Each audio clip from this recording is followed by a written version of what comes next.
चलिए आइए साहब और देखें किस तरह से इन लोगों ने क्या क्या किया, जरा वो देखिए पहले।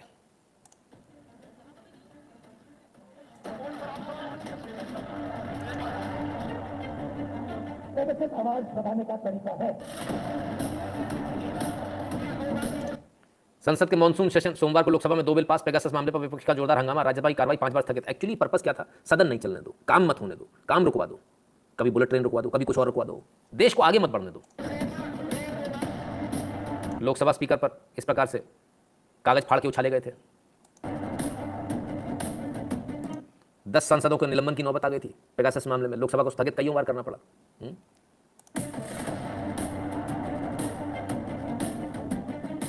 ये लोग अपने राजनीतिक स्वार्थ की वजह से निरंतर अपमान कर रहे हैं।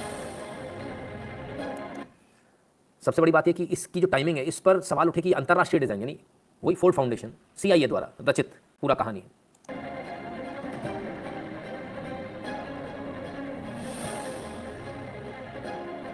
डेटा न्यूट्रलिटी की बात हो रही थी, तमाम सारे कानून लाने की बात हो रही थी, नया IT एक्ट लाने की बात हो रही थी, उस समय इसको किया गया था। यानी कि जो इंटरमीडिएटरी सर्विसेज है उनके ऊपर, यानी फेसबुक, ट्विटर, जो बिग टेक जायंट्स है ना अमेरिका के, या अमेरिका की कंपनियां, इनको नुकसान ना हो, इसलिए सब कुछ किया गया था।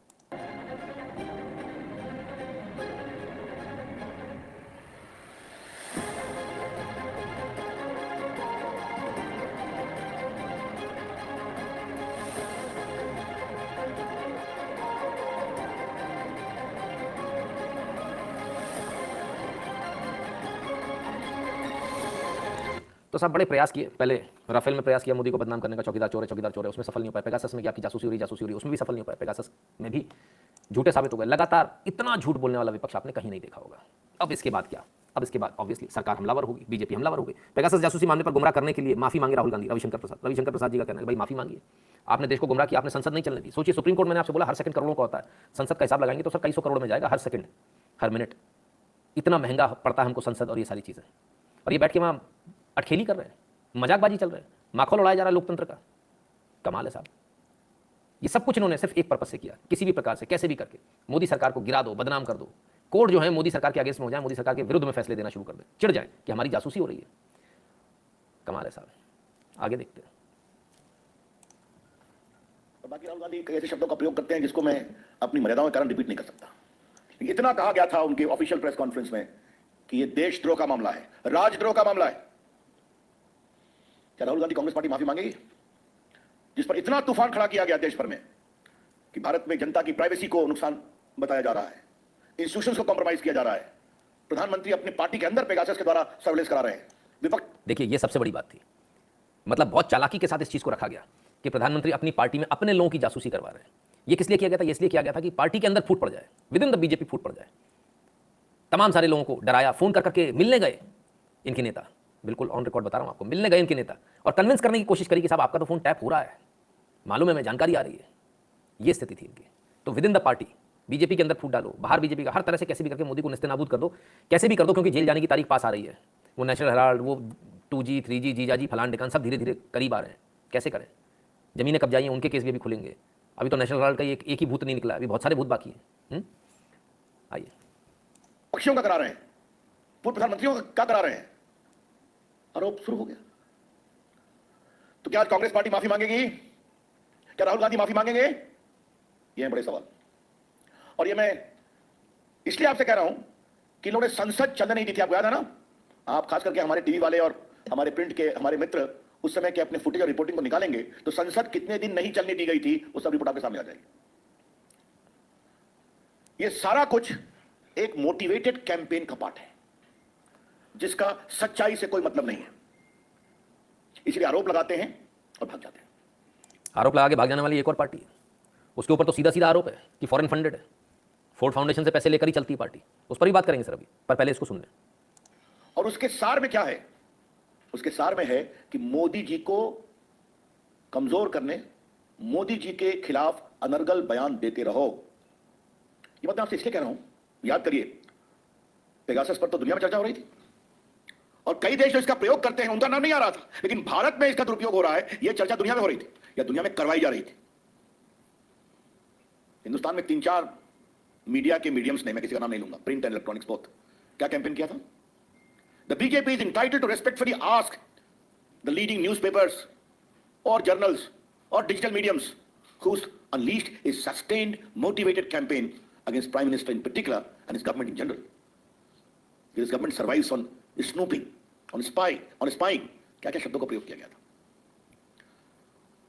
लेकिन कांग्रेस पार्टी राहुल गांधी ये नहीं समझते हैं कि झूठ का सहारा लेकर वो अपनी पार्टी को विस्तार करने की कोशिश करते हैं, लेकिन झूठ का भंडा फूट जाता है तो पार्टी और सिकुड़ जाती है. तो साहब कुल मिलाकर अब सवाल ये उठता है कि बीजेपी इसका इस्तेमाल कैसे करती है. अगर मान लीजिए कुछ हो भी जाता तो क्या फायदा मिलता बीजेपी को, विपक्ष के नेताओं. इनका कहने का मतलब था बीजेपी ब्लैकमेलिंग करती है. विपक्ष के नेता जो छोड़ कर आ रहे हैं ना कि बोले मुझे पगले बच्चे की पार्टी में नहीं रहना, तो वो इसलिए जा रहे हैं क्योंकि उनकी कुछ रिकॉर्डिंग उनके पास में है. तो इसका मतलब आप अपने ही व्यक्ति को चरित्रहीन बता रहे हो, अपने व्यक्ति को गलत बता रहे हो. फिर दूसरा इनका कहना था कि ये अपने लोगों को ब्लैकमेल करते हैं, जो बीजेपी के विदिन द बीजेपी लोग हैं उनको ब्लैकमेल करते हैं. बड़ा हंगामा काटा गया था साहब, देश के अंदर तमाशा खड़ा कर दिया गया था पेगासस के नाम पर. आप सबको याद होगा, आप सब भूले नहीं होंगे, लेकिन जनता की याददाश्त कमजोर होती है इसलिए याद दिला रहा हूँ. सदन नहीं चलने दी गई थी, देश को आगे नहीं बढ़ने दिया गया था. ये सब कुछ तब हुआ था जब लॉकडाउन से देश निकला ही निकला था. तब आगे बढ़ने की आवश्यकता थी, नए कदम उठाने की आवश्यकता थी. तब ये सदन नहीं चलने देना चाहते थे. तब नए पैकेज आने थे, नए स्टिमुलस आने थे. वो स्टिमुलस रोक देने का इनका प्रयास था कि देश को रोक दो, बीजेपी में फूट डाल दो, बीजेपी पार्टी दो टुकड़े हो जाए, सरकार गिर जाए कैसे भी करके. विदेशियों से पूरा प्रायोजित ये प्रोग्राम था, वहीं से ये टिप आई थी और वहीं से ये झूठ, ये भूत जो है पेगासस का, वहीं से भेजा गया था. ये बाहर के अरबन नक्सलियों का काम था, अमेरिका के अरबन नक्सलियों का काम था, जो आज पूरी तरह से बेनकाब हो गई. ये वही न्यूयॉर्क टाइम्स है जिसने अभी किसी एक दपोड़े वाल की तारीफ छापी. आप समझ लीजिए, न्यूयॉर्क टाइम्स में कुछ छपा है तो मतलब वो आपके देश के विरोध में ही होगा. अगर वो किसी की तारीफ छपी तो ये समझ लीजिए वो आदमी आपके देश के विरोधी है, तभी उसकी तारीफ छपी है. क्लियर है. फैसला लिया मोदी योगी को कोर्ट में बचा मारा. हाँ सही बात है. आइए फिर क्या कांग्रेस ने माफी मांगी? कांग्रेस माफी मांगेगी इतना सब करने के बाद? देखें जरा. Appointed by Supreme Court can say when they say that we are not getting a required support from the government of India regarding Pegasus. What more they can say? And what support government of India can give, because everybody knows that Pegasus weapon was used to give a dent to democracy and constitution of our country. Because everybody knows that Pegasus weapon was used to give a dent to Pegasus weapon was used to give a dent to democracy and constitution of our country. गेंडाराम को यह नहीं मालूम है इनको कि supreme court का verdict आ चुका है, उसके बाद का इनका बयान है. और सुप्रीम कोर्ट के वर्डिक्ट में लिखा हुआ है कि पेगासस कहीं भी इस्तेमाल नहीं हुआ है. कमाल है साहब, कहते पेगासस इस्तेमाल हुआ है. Everybody is aware that Pegasus weapon was used against the leaders of the opposition party, against the Rahul Gandhi. Everybody knows that Pegasus weapon was used against the Supreme Court of India when this weapon was used in the phone of Registrar of Supreme Court of India. Everybody is aware that this weapon was used in a phone of Election Commissioner of our country. And what more is required to say when a कमाल है साहब. Supreme court से जूते पड़ने के बाद भी समझ में नहीं आई. बड़े बेशर्म और बड़े निर्लज्ज टाइप के पॉलिटिशियन है साहब. सुप्रीम कोर्ट ने जूता मारा है खींच के कि कोई इसमें नहीं पकड़ा गया, पेगासस सॉफ्टवेयर नहीं पकड़ा गया, किसी में भी नहीं पाया गया. कोर्ट का आप डिसीजन देख सकते हैं, ऑनलाइन अवेलेबल है. इसके बावजूद इतनी बेशर्मी के साथ झूठ. गजब है साहब, गजब के बेशर्म लोग हैं. खैर, तो जिस अमेरिका ने भारत में आग लगाई थी उस अमेरिका की सच्चाई बता दें आपको. जो कह रहे हैं ना भारत में जासूसी हो रही, भारत में सरकार कंट्रोल कर रही है सब कुछ, उस अमेरिका की सच्चाई देखिए अब आप इस वीडियो में. How do you guys handle things when they're a big news item that's controversial? Like there was a lot of attention on Twitter during the election because of the Hunter Biden laptop story. The New York Post. Yeah, so you guys censored that as well? उन्होंने पूछा आप कैसे deal करते हो जब election के time कितना pressure आ जाता है, हंटर बाइडन की लैपटॉप स्टोरी आ गई, सब कुछ आ गया, तब फिर आपने कैसे इसको डील किया? अब आप सुनिए जवाब मार्क जकरबर्ग का, फेसबुक के CEO. So we took a different path than Twitter. I mean, basically, the background here is the FBI, I think, basically came to us, some folks on our team, and was like, hey, just so you know, like, you should be on high alert. We thought that there was a lot of Russian propaganda in the 2016 election.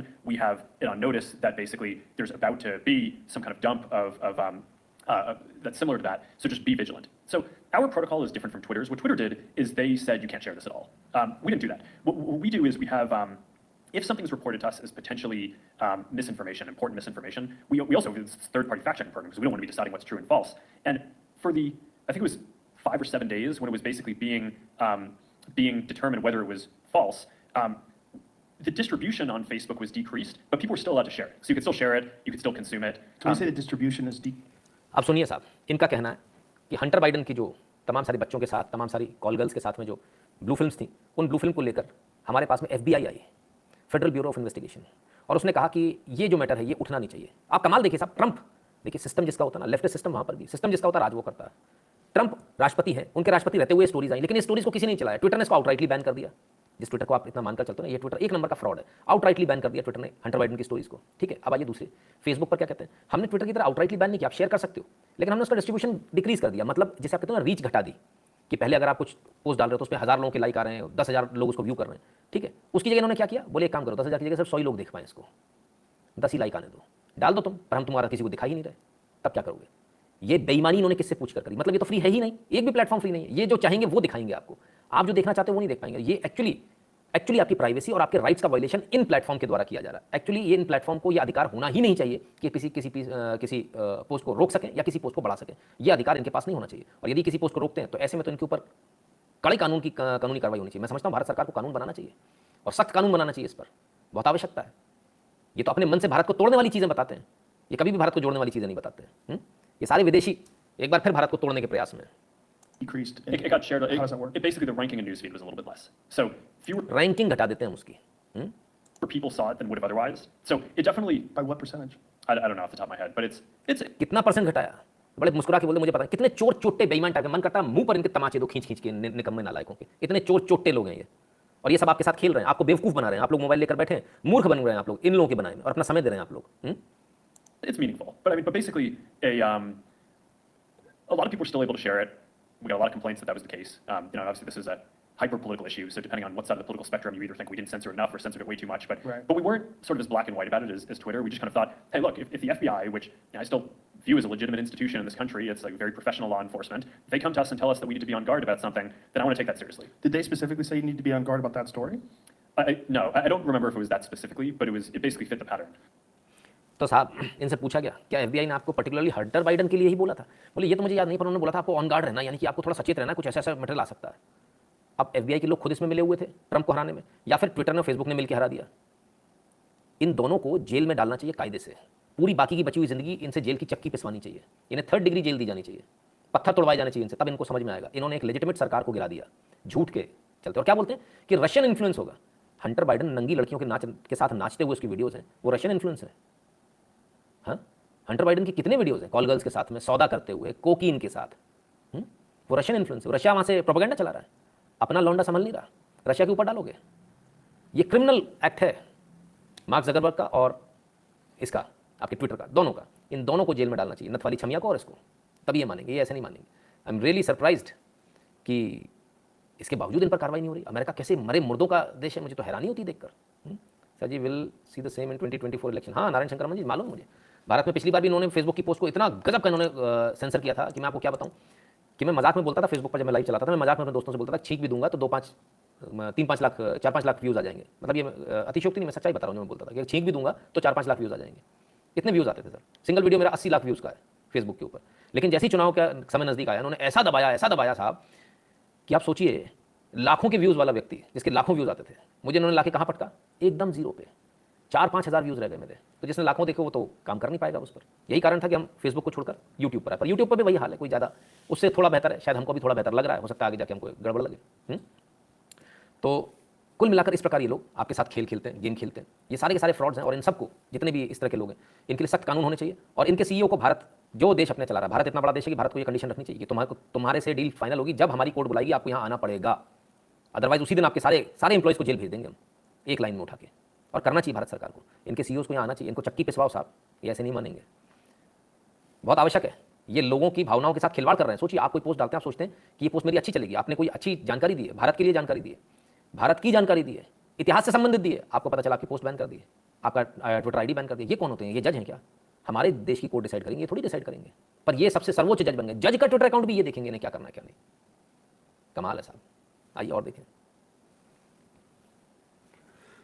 US court asked Twitter to hand over data of spam bots accounts to Musk report. तो साहब Elon Musk Twitter को खरीद रहा है, और जब कोई चीज़ खरीदते हैं तो आदमी पूरा सब कुछ देखता है। भैया कितना सामान है आपके पास, देखेगा कि नहीं देखेगा? कि अगर मैं आपकी दुकान खरीद रहा हूँ तो आपका सामान देखूंगा, भैया सुना तो बहुत है आपके बारे में, लेकिन कितना बिजनेस है दिखाओ, कितने का गल्ला है, काउंट कराओ, करेंगे ना अगर मैं आपकी दुकान खरीद रहा हूँ तो। ट्विटर का कहना हम कुछ नहीं बताएंगे आपको, बस आप ये समझ लो कि मेरे पास में 10,000 स्क्वायर फीट का एक मेरी दुकान है, उसने कहा दिखाओ, वो नहीं दिखाएंगे। और उसमें मेरे पास में फर्नीचर लगा हुआ है करीब 10 करोड़ का, उसने कहा एलन मस्क ने दिखाओ, या वो नहीं दिखाएंगे। और उसके साथ में मेरे एम्प्लॉइज काम करते हैं 10,000, तो ट्विटर ने कहा दिखाओ, वो नहीं दिखाएंगे। तो उसने कहा कि भैया इसके अलावा गल्ला आता मेरे पास में रोज 1 करोड़ का, तो ट्विटर ने एलन मस्क ने कहा दिखाओ, तो कहता वो नहीं दिखाएंगे। फिर कहाँ से खरीद लेगा आदमी? तुमने कीमत लगा दी 100 करोड़ की मेरी दुकान है, तो भैया वो सामने वाला जो मालिक बनने वाला, मालिक को नहीं बताओगे नौकर? तो नहीं बताया तो कोर्ट में मामला चल रहा है। कोर्ट ने भी अब कह दिया भैया आप जानकारी दो, आप बॉट्स की और जो फेक अकाउंट है आपके, स्पैम और बॉट्स की जानकारी दीजिए। मर गया ट्विटर। ठीक है, बहुत तरीके से जो है मारा है इन्होंने। और मैं समझता हूँ एलन मस्क को इस डील से पीछे नहीं हटना चाहिए। इस डील को रीनेगोशिएट के लिए डालना चाहिए कोर्ट में कि साहब इन्होंने झूठ बोला था, इतने अकाउंट, इनके बॉट अकाउंट है, तो इतना पैसा इसमें से कम कर लिया जाना चाहिए। $44 बिलियन की डील है ना, कोई बात नहीं, अगर इसमें 50% अकाउंट फर्जी पाए जाते हैं तो 22 हो जाएगा, उसमें क्या दिक्कत है, खत्म, इतने फर्जी अकाउंट थे, ठीक है ना। इनके साथ ऐसी डील करना चाहिए, तो ये इनकी असलियत है। खैर चलिए, तो जो साहब चिल्ला रहे थे पेगासस पेगासस पेगासस, इतना उन्होंने हंगामा मचाया, उनकी पार्टी छोड़ के लोग जा रहे हैं साहब, और बिना पेगासस के जा रहे हैं। जम्मू कश्मीर गुलाम नहीं आज़ाद, सॉरी अब तो वाकई में आज़ाद है, गुलाम नबी आज़ाद के समर्थन में इस्तीफे की झड़ी, 6 पूर्व एमएलए ने कांग्रेस छोड़ी। गुलाम नबी आज़ाद ने आज इस्तीफा दे दिया कांग्रेस से, और बड़ा ब्रूटल इस्तीफा दिया साहब, खतरनाक वाला। इनके साथ में अब 6 और पूर्व विधायकों ने इस्तीफा दे दिया। कौन कौन है? JM सरूरी, हाजी अब्दुल रशीद, मोहम्मद अमीन भट्ट, गुलजार अहमद वानी, चौधरी मोहम्मद अकरम, RM चिप, इन सब लोगों ने तो छोड़ ही दिया साहब, इन्होंने भी कांग्रेस छोड़ दिया। अभी बता रहे हैं और बहुत सारे लोग छोड़ सकते हैं, यानी जम्मू कश्मीर में तो खेल खत्म, कांग्रेस का नाम दिया जलाने वाला कोई नहीं बचा, नाम लेने वाला तो बहुत दूर की बात है, खेल खत्म। तो गुलाम नबी आज़ाद साहब ने भी छोड़ दी कांग्रेस, कमाल है साहब, छोड़ी कांग्रेस तो बीजेपी को लेकर भाई कुलदीप बिश्नोई जी ने बड़ा दावा कर दिया। गुलाम नबी आज़ाद के इस्तीफे के बाद कुलदीप बिश्नोई का बड़ा दावा, कहा अगर बीजेपी कहेगी तो, कहते अगर बीजेपी कहेगी तो हम बीजेपी में ले आएंगे उनको, गुलाम नबी आज़ाद को। तो इतना बड़ा दावा, लेकिन साहब दावे की हवा निकल गई तुरंत ही। कैसे? गुलाम नबी आज़ाद इस्तीफे के साथ गुलाम नबी की नई पार्टी बनाने का ऐलान, 3 बिंदुओं में जाने आज़ाद की नई रणनीति। कांग्रेस से आज़ाद हुए गुलाम नबी, क्या मस्त मस्त दिए। तो साहब बीजेपी, कुलदीप बिश्नोई जी कहते ना, पॉपकॉर्न सिर्फ हमारे यहाँ थोड़ी होते हैं, बीजेपी में भी होते हैं, जल्दी फट गए। खैर कुलदीप बिश्नोई जी के लिए बड़ा बुरा दिन रहा आज का, जल्दी स्टेटमेंट देगा, इसलिए जल्दीबाजी नहीं करनी चाहिए सर कभी, है ना। जल्दीबाजी करके उन्हें लगा कि शायद बीजेपी में ही आ जाएंगे, उनका आकलन ऐसा रहा होगा, लेकिन आकलन पूर्णतः गलत था, और ये डे 1 से मालूम था कि बीजेपी में तो कम से कम नहीं आने वाले हैं, ठीक है। तो गुलाम नबी आज़ाद साहब आज़ाद हो गए, उन्होंने चिट्ठी लिखकर 5 पन्नों का रेजिग्नेशन लेटर दिया, बड़ी बुरी तरह से धोता दिया। अब इस पर साहब बड़े गुस्सा हो गए कांग्रेस के लोग, भयंकर गुस्सा हो गए, इनसे मिलिए, खड़खेड़ा, खड़खड़ाते हुए साहब। सेल्फलेस सर्विस तो सबको करनी चाहिए, फिर एक के बाद एक की, अरे वाह, ऐसी सेल्फलेस सर्विस तो सबको करनी चाहिए, फिर एक के बाद एक आप पद गिनाए चले जा रहे हो, और फिर कहते हो मुझे कुछ मिला नहीं इस पार्टी में। ये क्या बात है कि जब राज्यसभा खत्म हुई और आप तड़पने लग गए, बिना पद के आप एक सेकंड नहीं रह सकते। चुनौती का समय है, सब मिलकर लड़ रहे हैं, राहुल गांधी के नेतृत्व में पार्टी को मजबूती दी जा रही है, कोशिश कर रहे हैं कि वापस से पार्टी उसी ढंग से मजबूत रहे, और इस पार्टी को कमजोर करने में, माफ कीजिएगा, योगदान किन लोगों का रहा है? यही तो लोग हैं जिनका योगदान रहा है पार्टी को कमजोर करने में। आज पलट कर कह रहे हैं पार्टी कमजोर हो गई, अरे आपकी वजह से कमजोर हुई, हर कार्यकर्ता जानता है। आप CWC में रहे, इतने साल रहे, हाथ उठाकर CWC के मेंबर बन जाते थे, तो तब आपको नहीं समझ में आता था कि ये गलत है या सही है। आज वो सारी बातें गलत लग रही हैं आपको। तो पार्टी का कार्यकर्ता इस धोखे को अच्छी तरह जानता है, वो जानता है कि जो व्यक्ति आज इस मौके पर धोखा देता है पार्टी को, वो उस आदमी का रिमोट कंट्रोल। तो साहब गुस्सा हो रहे हैं पवन खेड़ा जी, बड़े भयंकर गुस्सा है, होना भी चाहिए, लेकिन समस्या यहाँ है कि सच्चाई यह है कि गुलाम नबी आज़ाद को हाशिए पर लगा दिया गया था, और हाशिए पर खुद राहुल गांधी के इशारे पर लगाया गया था। और अगर गुलाम नबी आज़ाद ये कदम नहीं उठाते तो बहुत जल्दी इनको राजनीतिक तौर पर इनको खत्म कर दिया जाता, क्योंकि इनको राज्यसभा से रिटायर कर दिया गया था। अगर आपको ध्यान ना हो तो आप ध्यान कर लें इस बात को, ठीक है। और हाशिए पर लगाकर सारे पद इनसे ले लिए गए थे, सब कुछ इनको बाहर कर दिया गया था एक तरह से, और एक कोने में पड़े रहने के लिए छोड़ दिया गया था। तो गुलाम नबी आज़ाद इतने बेवकूफ़ नहीं है, उनको मालूम है कि उनकी राजनीतिक हत्या की जा रही है, इसलिए वो धीरे से निकल आए। अब आगे सुनते हैं, रिमोट कंट्रोल किसके हाथ में, जरा वो सुनिए। नरेंद्र मोदी के हाथ में, और नरेंद्र मोदी जी और गुलाम नबी आजाद, कंट्रोल नरेंद्र मोदी के हाथ में, और नरेंद्र मोदी जी और गुलाम नबी आजाद जी के प्रेम तो हमने खुद देखा, संसद में भी देखा, और वो प्रेम की परिणति आज हुई है इस पत्र में। तो इसका रिमोट कंट्रोल किसके हाथ में है, ये पत्र किसने ड्राफ्ट किया, उनकी काबिलियत थी न थी, सब कुछ नजरअंदाज करते हुए इस पार्टी ने गुलाम नबी आजाद को बहुत कुछ दिया, और उसके बाद आज इस तरह की चिट्ठी, पूरा देश का कार्यकर्ता इस व्यक्ति को माफ नहीं करेगा। राहुल गांधी के लिए कह रहे हैं कि उन्होंने जो प्रेस क्लब के अंदर ड्राफ्ट फाड़ दिया, चाइल्डिश है। तब बोले थे, क्योंकि तब पद था। जब पद है तब बोलने की हिम्मत नहीं है। अगर आपको तब गलत लगा तो तब भी गलत लगा होगा, और अगर तब गलत लगा तब क्यों नहीं बोले, तब क्यों चुप रहे? मतलब आप स्वार्थी हैं, मतलब आप पद के आगे आपका मुंह बंद हो जाता है, और अब पद नहीं है तो मुंह खुल रहा है। ये क्या तरीका है? CWC में जो फैसला हुआ, उन्होंने इस्तीफा दिया, उसके ऊपर भी उन्होंने कहा कि उनको बीच में ऐसे इस्तीफा दे दिया, उसके ऊपर भी मतलब राहुल गांधी तब बोले थे, क्यों नहीं फिर खुद भी CWC से रिजाइन कर देते, राहुल जी के इस्तीफे के विरोध में बैठ जाते धरने पर। कई साथी हमारे बैठे थे, यहीं बैठे थे जहां हम खड़े, तब तो चुप थे क्योंकि तब पद का लालच था। अब जब वो पद नहीं रहा तो सारे आदर्श, सिद्धांत, तरीके सब याद आ रहे हैं इनको। माफ कीजिएगा, आप बहुत गुस्सा है साहब, भयंकर गुस्सा है। कहते हैं इनका रिमोट कंट्रोल मोदी जी के हाथ में, मोदी जी ये करा रहे हैं। कमाल यार, कोई कहीं कुछ भी करे मोदी के नाम पर आ जाता है। चलिए और देखें जरा, मस्त है, कुछ भी कहिए, एपिसोड बड़ा मस्त है आज का। क्या था ऐसा, देखें। संसद में प्रेम हमने देखा था। पहली बार प्रधानमंत्री अगर रोए, किसी गलती पर नहीं रोए, किसी हादसे पर नहीं रोए, लेकिन गुलाम नबी आजाद के लिए जो आंसू टपकाए, ओहो हो, गुलाम नबी आज़ाद के लिए रोए, ये है मैटर। ऐसे आया रिमोट कंट्रोल, तो लोग तो बड़ा गुस्सा हो रहे थे उस दिन। हमारे यहाँ के पॉपकॉर्न तो बड़े गुस्सा हो रहे थे, कैसे रोए थे मोदी जी, जरा दिखाएं क्या? हमारे यहाँ के पॉपकॉर्न तो बिल्कुल रगड़ा पाव बन गए थे उस दिन, गुलाम नबी के लिए ऐसा कह रहे हैं। आओ देखो जरा।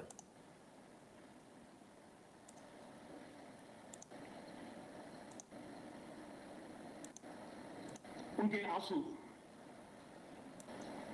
रुक नहीं रहे थे। फोन पे उस समय प्रणब मुखर्जी साहब डिफेंस मिनिस्टर थे। मैंने उनको फोन किया, मैंने कहा साहब अगर फोर्स का हवाई जहाज मिल जाए इनके बॉडी को लाने के लिए। रात देर हो गई थी।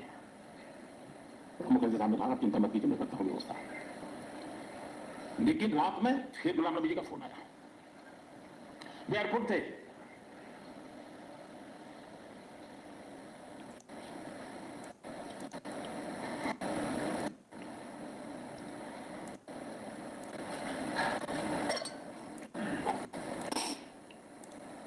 उस रात को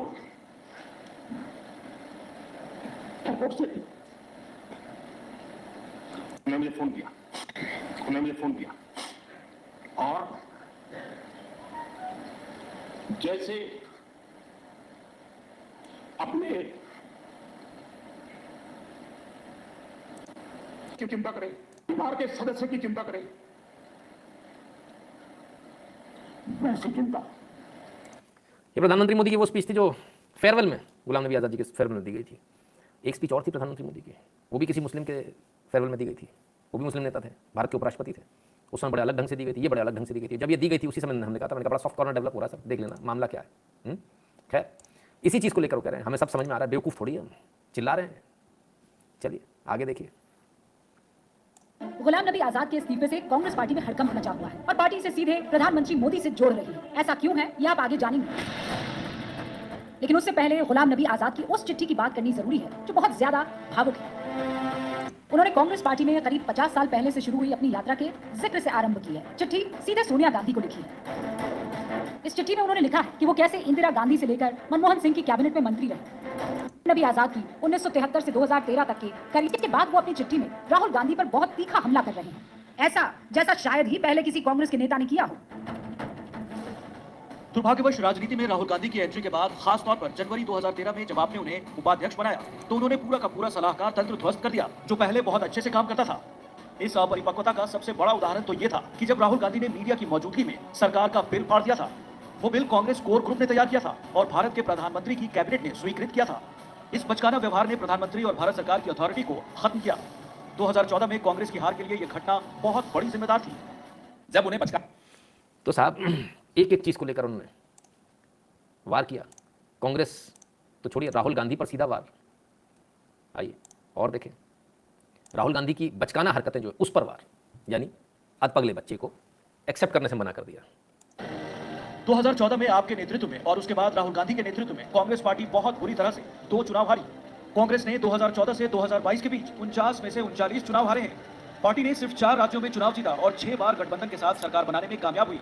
दुर्भाग्यवश आज कांग्रेस पार्टी की सिर्फ 2 राज्यों में सरकार है और बाकी 2 राज्यों में बहुत कम हिस्सेदारी वाली गठबंधन की सहयोगी है। बात तो सही कही है, बात में कोई कमी नहीं है, 100% सही। पर समस्या ये कांग्रेस में सही सुनना कौन चाहता है? कांग्रेस में सही सुनने के लिए कोई नहीं है। जबरदस्त चुनाव हारते हैं, उसके बाद ये हाल है। 2019 के चुनावों से तो पार्टी की स्थिति सिर्फ खराब हुई है, जिसके बाद दांव में आकर राहुल गांधी ने इस्तीफा दिया। लेकिन उससे पहले उन्होंने पार्टी के उन सभी वरिष्ठ नेताओं को वर्किंग कमेटी की एक मीटिंग में बेइज्जत किया जिन्होंने इस पार्टी के लिए अपना जीवन दिया है। इसके बाद आप पार्टी की अंतरिम अध्यक्ष बनी और पिछले 3 सालों से इस पद पर आप काबिज हैं। इससे भी खराब स्थिति तो यह है कि कांग्रेस पार्टी में भी अब वही यूपीए सरकार वाला रिमोट कंट्रोल मॉडल आ चुका है। आप तो पार्टी की सिर्फ नाम मात्र के अध्यक्ष हैं। सभी महत्वपूर्ण फैसले राहुल गांधी या फिर इससे भी बदतर उनके सिक्योरिटी गार्ड और पीए द्वारा लिए जाते हैं। तो साहब कौन है वो सिक्योरिटी गार्ड और पीए? बहुत बुरी तरह से हमला किया इन्होंने और सच्चाई खोल कर रख दी कि चमचों के बीच घिरी हुई कांग्रेस है। कांग्रेस का जो अध्यक्ष है, जो कांग्रेस का शीर्ष नेतृत्व है, वो चमचों के बीच घिरा हुआ है और कुछ भी सुनने को तैयार नहीं। इसमें कोई दो राय नहीं कि पुराने सभी लोगों को हाशिए पे डाल के उन सबको हटा दिया गया, नए लोगों को लेकर आए।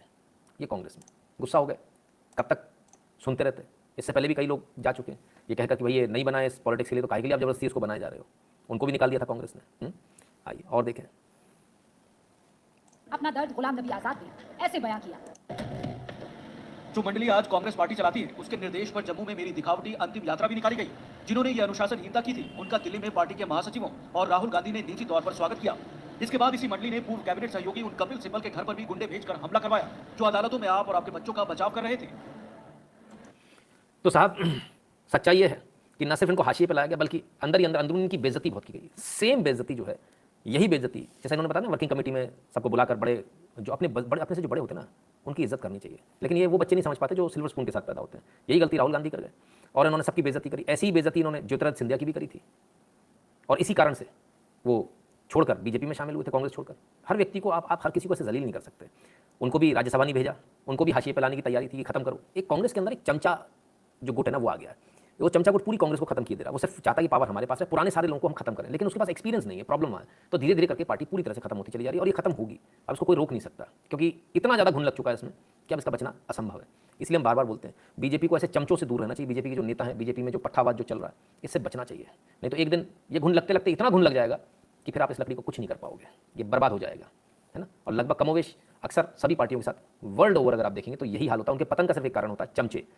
और आज इस बात को हम लोग तो सिर्फ चमचे कहते थे, आज गुलाम नबी आज़ाद ने अपने रेजिग्नेशन लेटर के साथ में बाकायदा पुष्टि कर दी, एक सील लगा दी कि हाँ कांग्रेस में चमचे ही होते हैं और चमचे ही चल पाते हैं। तो चमचों को चमचापन बधाई हो, ठीक है। खैर हाँ, ह्यूमिलिएशन लेटर है सर रेजिग्नेशन लेटर का, तो बहुत बुरी तरह से ह्यूमिलिएट किया इन्होंने कांग्रेस को और टाटा बाय बाय करके निकल गए। अब कई लोगों को तो समझ में नहीं आया कि हुआ क्या है, देखें उनकी भी सुने। अभी तो मैं खुद सदमे में हूँ, एक ऐसा 42 साल का जिसको सब कुछ मिला जिंदगी के अंदर, 42 साल ही बगैर पद के नहीं रहे हो व्यक्ति, आज वो ये मैसेज दे रहे जैसे कि जो मेरी समझ के परे है। क्षमा के परे मैं खुद शमी में हूँ, सदमे में, इनकी समझ के परे पल्ले ही नहीं पड़ रहा, करें क्या भाई। जब आप इस प्रकार से करोगे, ऐसे हाशिए पे लोगों को रखोगे तो ऐसा ही होगा। सबसे कमाल की बात यह कि कांग्रेस में एक भी व्यक्ति ये नहीं बोला कि ठीक है उनको प्रॉब्लम थी वो जा सकते थे लेकिन ऐसा लेटर, बल्कि कांग्रेस उल्टा हमलावर हो गई। और हमलावर होकर जैसा उन्होंने बताया कि इनकी बाकायदा शव यात्रा निकाली गई थी जम्मू कश्मीर में, अगर आपको नहीं मालूम, गुलाम नबी आज़ाद की। और ऐसा ही मतलब तभी भी बेइज्जत किया, और जिन्होंने बेइज्जत किया उनको क्या किया, उनको बुला के राहुल गांधी ने खुद ने सम्मान दिया। और आज भी यही हाल है, आज सारे लोगों ने मिलकर जो है गाली दी, गुलाम नबी आज़ाद को जमकर गाली दी। Congress gave everything. He says he was hurt when Rahul Gandhi tore an ordinance in 2013. If you had an objection, why did you accept post of Rajya Sabha LOP in 2014? Maybe you have relations with people who scrapped Article 370. Digvijay Singh, ओहो, दिग्विजय सिंह ने करारा हमला बोला, कहता ऐसा लगता है। हाँ, जिमी शेरगिल ने भी रिजाइन कर दिया, वो भी रिजाइन करके आ गए साहब कांग्रेस से। तमाम सारे लोग धीरे धीरे कांग्रेस छोड़ रहे हैं, डूबती ना हो सबको मालूम है, इसलिए कोई आने को तैयार नहीं है। आरोप तो उससे ही बड़े बड़े लगे हैं, और क्या आरोप लगे जरा वो भी देखिए, मजेदार है सर। गुलाम नबी आज़ाद के इस्तीफे पर कांग्रेस बोली पद्म विभूषण फिर मकान का एक्सटेंशन, यह संयोग नहीं सहयोग है। बिल्कुल सही बात है। जहां एक तरफ सभी लोगों से मकान खाली कराए जा रहे हैं, सभी नेताओं से लुटियन जोन के मकान खाली कराए जा रहे हैं, उनको नोटिस दिए जा रहे हैं, सामान बाहर फेंकने तक पे आ जाती कहानी, प्रशासन पहुंच जाता सामान बाहर फेंकने के लिए। वहीं दूसरी तरफ गुलाम नबी आज़ाद के उस मकान के लिए एक्सटेंशन भी उनको दिया गया और पद्म विभूषण भी उनको दिया गया। तो तमाम सारी चीज़ें जो आपके सामने हैं, तो सम्मान किया तो जहाँ सम्मान मिलता आदमी वहीं जाता है। और अब आप ये देख रहे हैं जम्मू कश्मीर की राजनीति बहुत दिलचस्प हो जाएगी, यहाँ बहुत शानदार हो जाएगी। अब वाकई में एक नया आपको हिसाब किताब जम्मू कश्मीर में देखने को मिल सकता है, क्योंकि अपनी पार्टी बना रहे हैं, ये सबसे बेहतर काम है, सबसे बेहतर काम है। बीजेपी में नहीं आकर इन्होंने बहुत अच्छा काम किया, अपनी पार्टी बना रहे हैं, एक नई पार्टी बनेगी वहाँ पर, जम्मू कश्मीर को एक नई पार्टी मिलेगी, वहाँ के लोगों को उनको चुनने के लिए नए व्यक्ति मिलेंगे। क्योंकि वहाँ पर जैसा आपने पंजाब में देखा ना, कमोवेश ऐसा ही हाल है कि बीजेपी से एक ऐसी चिढ़ है जहाँ बीजेपी कभी जीत नहीं पाएगी। अभी फिलहाल में कश्मीर की बात कर रहा हूँ, जम्मू की नहीं, है ना, ज़बरदस्त चिढ़ है। तो कश्मीर अगर इनकी पार्टी जीतती तो जम्मू बीजेपी अगर हिंदुओं को अकल रही तो जम्मू अगर बीजेपी को जिताएंगे 100% सीटों के साथ तो उनको कभी प्रॉब्लम आएगी नहीं। लेकिन बहरहाल जम्मू कश्मीर के चुनाव देखना बड़ा मज़ेदार होगा, और अब होगा सही चुनाव। अब तक तो दो ही चल रहा था, एनसी और पीडीपी, एनसी पीडीपी, अब तीसरे नए आ गए हैं और अब इनकी राजनीति देखने लायक होगी। खैर, जयवीर शेरगिल, हाँ जिमी शेरगिल ने, किसी ने जिमी शेरगिल लिखा है। तो साहब ये है कुल मिलाकर जो आपको इसमें समझना चाहिए, वो एनालिसिस भी कर देता हूँ कि कुल मिलाकर ये जो किया गया है, गुलाम नबी आज़ाद ने जो इस्तीफा दिया, ये इस्तीफा इसलिए दिया है कि इसलिए दिलवाया गया या दिया जो भी आप कह लें, कि यहाँ से जम्मू कश्मीर की एक नई रास्ता शुरू होगा, नया एक सड़क बनेगी और इस नई सड़क पर जम्मू कश्मीर आगे जाएगा। इस बात को नोट कर लीजिएगा, इस बात को लिख लीजिएगा। यहाँ से बदलाव जम्मू कश्मीर का शुरू होता है, कश्मीर के अच्छे दिन की जो है शुरुआत यहाँ से होती है। बहरहाल बाकी वहाँ के लोगों के हाथ में वो किसे चुनेंगे। तो खैर इन तमाम सारी बातों में पेगासस सॉफ्टवेयर की बात चल रही थी, हमने कहा बड़े गजब के झूठे हैं सर, तो झूठे तो और भी मौजूद हैं इस दुनिया में, एक से बढ़कर एक झूठे, उनकी भी बात हो जाए आज लगे हाथों, इसको भी आज निपटा ही लें। आइए, ओफो शक्ल ही कैसी, चलो। नेता एक टीवी के डिबेट में कह रहा था 8,000 करोड़ का घोटाला,